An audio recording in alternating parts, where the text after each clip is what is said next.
Good morning, folks. Tim Tunnicliffe here on the Great Rugger Run. Day 34, the penultimate day. What a feeling. And it is brisk here this morning in West London. And I am here at Ealing Trailfinders Rugby Club. The guys are just getting ready to start training behind me. Fabulous 3G surface, or AGP, here at the Trailfinders Club. Season were a year well played. A year of my rugby back in 2012, 2013. Wonderful year that was. Played some brilliant stuff. Exciting games throughout the year. But let's go and see if we can find anybody to talk to about Ealing. Here we go. Must be someone in here somewhere. Here we go. It's Mr. Ben Ward. How you doing, Wardy? Very well, thank you. Yourself? Good. Nice to see you this morning. Yeah, no, it's nice to have you back here, isn't it? Oh, but it's always nice to come back. How are things here at Ealing? How are you enjoying it at the moment? Yeah, no, look, we're going pretty well. It's an exciting year. We've obviously had 2 wins and 1 loss, but the club, as ever, keeps moving on and on. So a tough game against Coventry this weekend, but the club as a whole is in a really good place. Good stuff. And now let's just talk a little bit about where we are at the moment. I'm just going to pan around. Fabulous gym space you got here, but I understand this is only one of 2. Yeah, no, or 1 of 3 really, but it's we're very fortunate with the space we've got. I don't spend too much time in here, as you can see myself, but it's one where the players are lucky to be here. We try and put on what we can to help them develop as well, and they work incredibly hard, so we're very fortunate with the space we have. Good. How's the gym culture at the moment? Because when I was a part of the club, I found it amazing. Like, it was a real energetic place to be. Yeah, look, the staff push that and the players push it really hard, so they like to get their music going, they like to get some energy going when they're in the gym, and hopefully they bring that out to the training field as well. Good stuff. Talking of the training field, let's go follow you, mate. You go on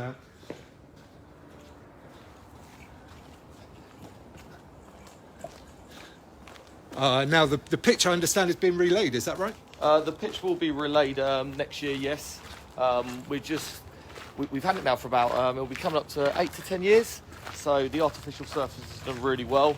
But it's time to get a new grass carpet on the top, which will be really nice. I'm sure the players will really enjoy that as well, because it'll be a little bit softer when they to cushion their fall a little bit. A grass carpet, is that what you call it? A grass carpet would be, I'm not sure they call it a grass carpet, but a carpet of some sort. But no, it's been amazing for us over the years. That has allowed us to get as much training as we do, and all, not just us, but the community, the minis, the youth, all those type of people are able to go on to that first team pitch where the first team players will play. Yeah, absolutely. And has it been levelled out a bit since I played here? Yeah, it was, as you know, we had a very big slope at one stage, which we were very used to playing down and playing up. And when opposition teams would come, they would be, it'd be one of the first things they noticed. You'd see them talking about it when they got off the bus. So there is still a very slight slope, but nothing like when me and you played. No, absolutely. Right, okay, we're here in the main bar area, just a little pan around here. Lovely space, and we thought we'd go and pick out a few things off the wall, which are of particular interest to me anyway. I thought you'd have noticed a few bits. Yeah, so there's a load of international shirts over here, basically. And we won't talk about all of them, but there are a couple of teammates, former teammates of mine. We'll look at this one first. This is an England Counties shirt for Tom Wheatcroft. Say a little bit about Wheato. Yeah, Wheato was probably one of the most popular members of the squad we've had over the years. I know even from your time here, big character, joined us from Cambridge, played a bit of 10 and 12, goal kicker, very much not just on the pitch, but very much enjoyed life off the pitch as well. And he actually came on my stag do to Las Vegas, which we won't talk about, but he'll have a few stories from that you could tell. Good lad, Wheato. He's still playing, isn't he? He went to Hinckley, did he? Yeah, playing, or I haven't seen him on the team sheet too much recently, but he's around Hinckley, yeah. Recently, I believe, engaged as well. So congratulations, Wheato. Yeah, he's in a good place.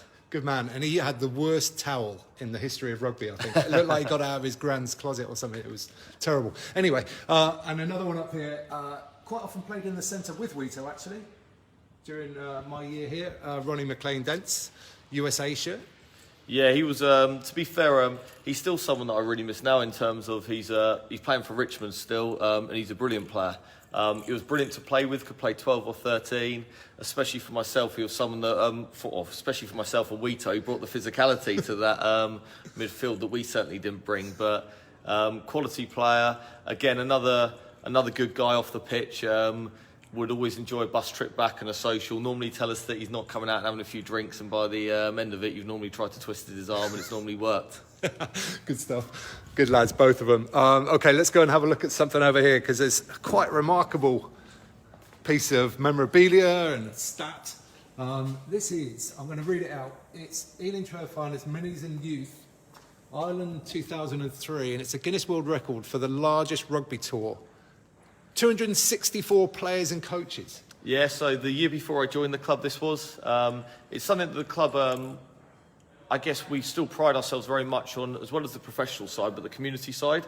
Our minis and youth are really important to us, and we have one of the largest sort of playing groups in the country. So this was a massive event for the club, and I think all minis and youth, or especially youth age groups, certainly enjoy their tours at that sort of age, don't you, coming through the age groups? Yeah, for sure. And you can see a photo there as well. It's just, yeah, huge number of people. It's amazing. Absolutely amazing. Good stuff. Okay, let's wander. There's something else over here which is particularly special to me, I'd say. This is the 2012-2013 shirt here. If we can just focus in nice and close. That's my signature.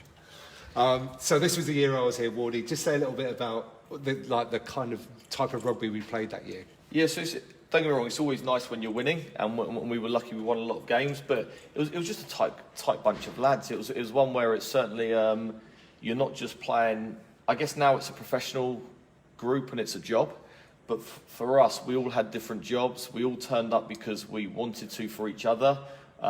We enjoyed socialising, probably post-training meals, as well as on a Saturday having a few beers after the game, the bus trips that you'd go away with in National 1, some of the journeys where you have to go away and you're going up to Newcastle in a day and back in a day, and it certainly brought you together. And I know, I don't know about yourself, but personally, there's some of the best rugby memories that I had as a player with this group of guys, and a lot of the guys on this list you still speak to regularly, and even if you don't see them that often, when you meet up, it's like you've never been apart. So certainly a special group and some special memories. Yeah, it was a really magical year. Let's just come over here a little bit more into the light. Oh, there's something else I spotted as well yesterday. This rugby clubhouse has got a massive disco ball on the ceiling. Is that just part of the thing? Was yeah, so it used to get used an awful lot for events and stuff. It hasn't since obviously last sort of 2 years, hasn't been used too much, but it's certainly something that it can be used on match days. Good stuff. Now we alluded to it a little bit here when we were talking about the minis and juniors, but I'm really impressed with the breadth of what you're developing here. Not just the top end, which is obviously impressive, but what other things are you doing here at Trailfinders? Yeah, look, our academy, our foundation, and the community program, and what we're able to do in London and getting more people involved in the game. Our Trailfinders Trojans, what we're doing with women's rugby, girls rugby. It's probably one of the fastest growing sports in the country at the moment. So we're really proud of all those areas, as well as what we do with the first team. Yeah, good stuff, mate. Okay, is there anything else you want to mention or say? As always, it's a pleasure. Yeah, good man. Okay, Wardy, thank you very much. Enjoy training. Thank you. Okay, that's Ealing Trailfinders there with Ben Ward. As I mentioned, I had a brilliant year here, the year that I played. We played some phenomenal rugby. It was like being a cross between... actually, I'm going to stay inside because it's Baltic outside. It was like a cross between playing for Kevin Keegan's Newcastle, where we always felt we were going to score one try more, and Alex Ferguson's Man United, where we just seemed to nick it at the end so many times, like last kick, last play. It was a brilliant time, some really exciting rugby. But that's it for Ealing. Great club, and I wish them well. I am now on my way down to Richmond and London Scottish and London Welsh, onto Rossin Park and then Old Alanians by the end of the day. As always, don't forget, this is the Great Rugger Run, and it's in aid of mental health charities that are involved within rugby. So if you can share this content, then that'll really help. If you can donate, that'll really help as well. Getting towards the end now. Tomorrow's the final day, and I'm excited about that. So thank you for watching, and I'll see you on the next one.